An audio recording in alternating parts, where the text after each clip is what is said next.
Lift the center revolving joint to the central of center frame.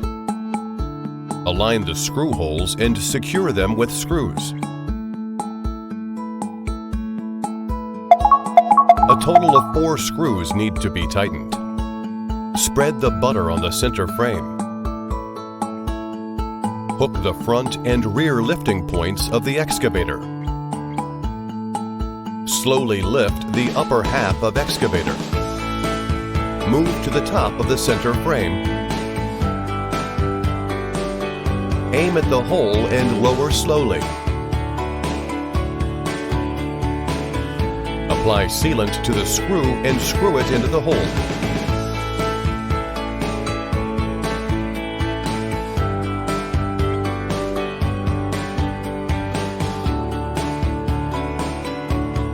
Reinforce and tighten.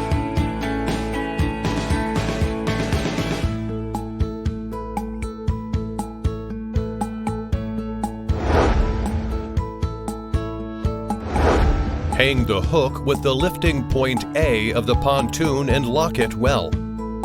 Lift pontoon A to an open space and keep it in the lifting state.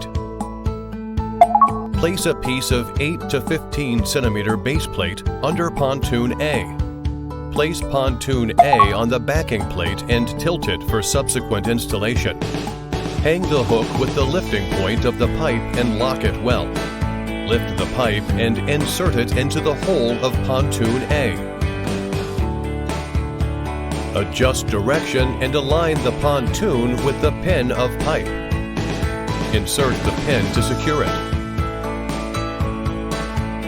Hang the hook with the lifting point B of the pontoon and lock it well. Slowly lift the pontoon B and insert its 2 holes into the pipe. Align the pin champ and insert the pin. Secure the hook and the lifting point of the pipe. Take out the base plate and put it down.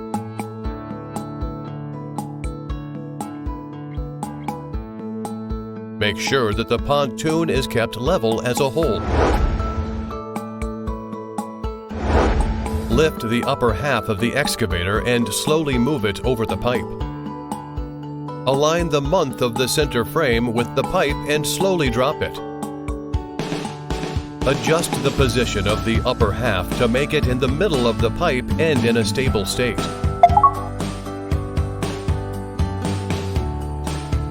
Connect the oil pipe to the corresponding traveling motor in order of size. There are 4 oil pipes on the left and 4 right, and a total of 8 oil pipes need to be installed. Secure the center frame and pontoons with U-shaped clamp.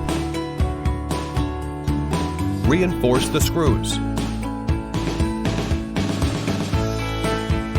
There are a total 8 U-shaped clamps need to be installed, 4 in front and 4 in back.